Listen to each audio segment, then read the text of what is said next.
Jadi kan beberapa waktu yang lalu film Black Widow akhirnya dirilis, baik itu di teater ataupun di bioskop maupun di Disney Plus Premier Access di US, tapi bukan di Indonesia, bukan di Disney Plus Hotstar. Dan terjadi sedikit permasalahan terutama dengan Scarlett Johansson di sini sebagai aktris utama ataupun pemeran utama dari Black Widow, yang kali ini secara tiba-tiba dia menggugat ataupun menuduh Disney telah merusak kontraknya.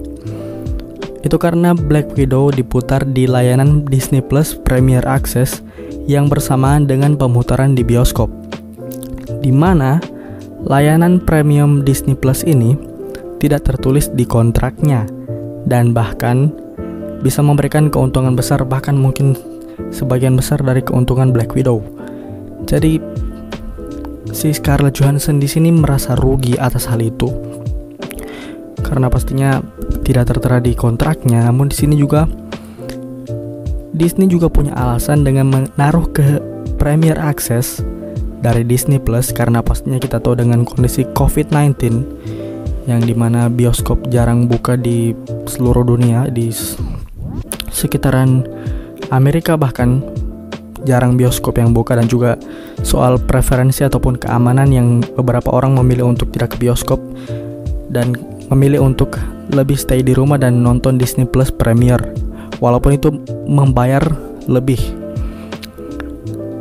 Dan ya, ini persoalan yang cukup rumit ya, karena bersoalan juga dengan kontrak dan juga bahkan Scarlett Johansson, dimana dia kan udah di Marvel sekitaran ya dari Iron Man 2 tahun 2010 men. Jadi udah sekitaran 10 tahun lebih, 11 tahun bahkan, udah sangat lama sebagai bisa dibilang senior dan yang paling lama bertahan saat ini. Namun agak janggal juga dimana Kevin Feige juga seperti memihak ke Scarlett Johansson ini, dimana si Kevin Feige juga ya agak sedikit menyindir ataupun memberikan rasa kecewanya terhadap Disney. Ya walaupun kita tahu Kevin Feige itu adalah director ataupun bisa dibilang orang tinggi dari Marvel Studios yang ada di bawah naungan Disney, tapi dua instansi itu jelas berbeda, dua perusahaan yang berbeda, yang hanya kebetulan Disney memiliki Marvel Studios. Dan gimana pendapat gue? Jadi menurut gue agak sedikit bisa dibilang saling bertabrakan pendapat dari keduanya. Scarlett justru sangat merasa dirugikan karena ya pastinya tidak ada di kontraknya, dan oleh karena itu Disney mendapatkan keuntungan yang lebih atau yang lebih besar daripada Disney Plus, dan itu tidak di-sharing dengan Scarlett. Sementara untuk sisi Disney sendiri, mereka menayangkan di Premier Access Disney Plus itu justru karena alasannya gak banyak orang yang mau ke bioskop. Jadi pastinya keuntungan di bioskop itu akan kurang dibandingkan zaman sebelum pandemi. Jadi misalkan Avengers Endgame ditayangkan pas pandemi, gue rasa gak mungkin dia bakalan nyentuh angka yang bahkan bisa jadi film nomor 2 dengan penonton tertinggi ataupun pendapatan tertinggi. Dan untuk soal kontrak sih, gue lebih memihak ke Disney karena pastinya kontrak itu pastinya ditandatangani sebelum masa pandemi, dan pastinya kita semua sudah tahu waktu itu Black Widow bakalan ditayangin di bioskop only. Dan ini adalah opsi yang dipilih oleh Disney, opsi darurat, di mana mereka akhirnya mendirikan Disney Plus dan lalu membuka platform ini, Disney Plus Premier Access, untuk memberikan keuntungan lebih yang tidak didapatkan mereka di bioskop. Jadi ya menurut gue agak sedikit lebih berpihak ke Disney lah, dimana waktu itu kan kontraknya sebelum pandemi dan kita juga nggak tahu bioskop gak bakalan ditutup besar-besaran kayak gini. Jadi menurut gue Scarlett harus lebih bijaksana untuk menanggapi keputusan ataupun strategi bisnis dari Disney ini. Sementara itu si pemeran Cruella juga ditayangkan di Disney Plus Premier Access Dimana ini Cruella, si pemerannya si Emma Stone, juga disebutkan tidak mendapatkan keuntungan apapun dari Disney Plus dan akan sedikit akan menggugat juga.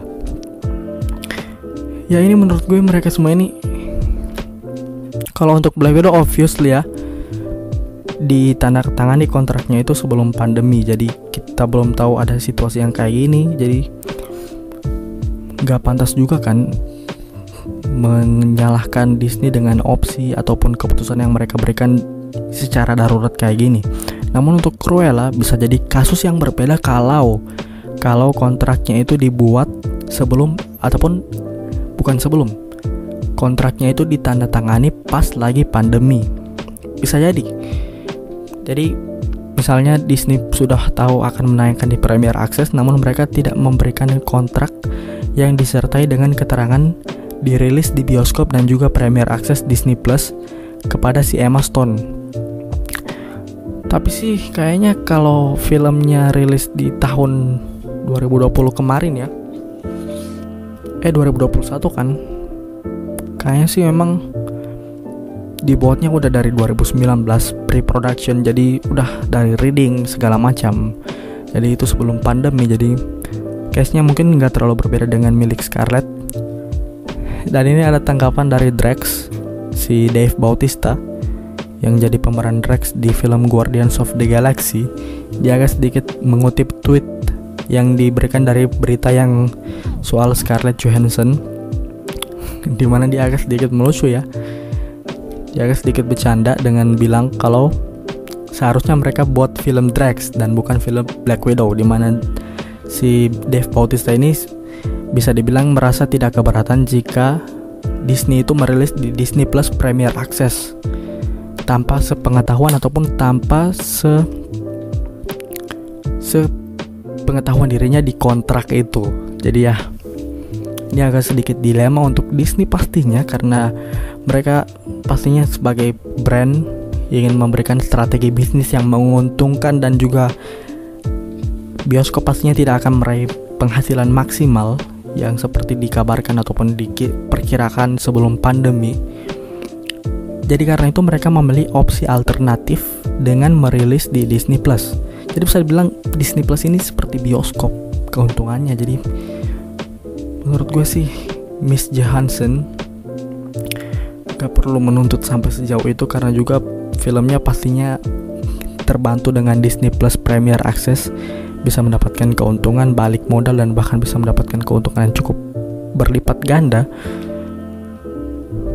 Jadi ya menurut gue Disney pastinya akan menyelesaikan hal ini secara kekeluargaan, gak sampai akan dibawa ke pengadilan meja bundar. Mungkin mereka akan memberikan fee ataupun penghasilan tambahan kepada Scarlett, mengingat Scarlett yang emang ngotot.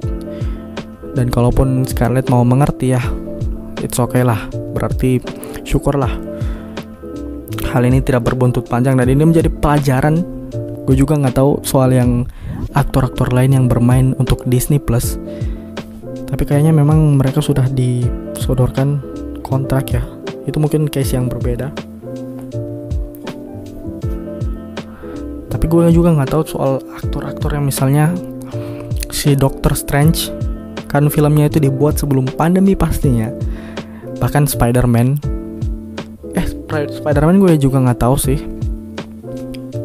Tapi pokoknya si Doctor Strange misalnya Shang-Chi ingin dirilis di Premier Access, yang nggak mungkin juga kan semua aktornya ataupun si Simu Liu, bahkan Eternals yang banyak aktor jajaran papan atas di situ, nggak mungkin juga kan mereka menuntut Disney hanya karena merilis di Disney Plus Premier Access.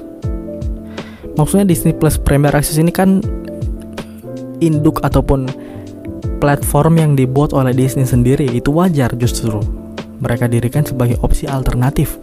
Nah yang jadi masalah mungkin gue rasa Scarlett bisa menuntut kalau Disney merilis bukan di Disney ataupun bukan di platform milik mereka, misalnya di HBO Max yang terjadi kesepakatan antara mereka. Jadi ya menurut gue itu. Dan buat kalian yang masih bingung soal kenapa film-film lain gak dipermasalahkan karena tayang di OTT, Misalnya ada film Avengers Endgame tiba-tiba tayang di YouTube ataupun di platform OTT lainnya, ya itu karena gak apa-apa, karena ini masalahnya di Scarlet adalah pemutaran secara bersamaan di bioskop dan juga Premier Access Disney Plus. Dan untuk film-film kayak Avengers Endgame, mereka udah diputar di bioskop duluan, di bioskop only. Terus pas filmnya turun dari bioskop, baru disebarkan di OTT. Jadi ya, segitu saja untuk membahas masalah ini yang cukup menggemparkan sih. Ada aktor yang tiba-tiba mau menuntut Disney, mana kita tahu Disney punya kekuatan yang cukup besar, bahkan kalau bisa dibilang. Namun ya kita belum tahu juga kelanjutan kasus ini. Mungkin gue akan update kalau ada kelanjutan selanjutnya. Jadi jangan lupa untuk like, comment, subscribe, dan berikan tanggapan kalian di komen soal kasus ini. Dan jangan lupa untuk support kami melalui Sosiabas, link di deskripsi. Dan terima kasih. Goodbye.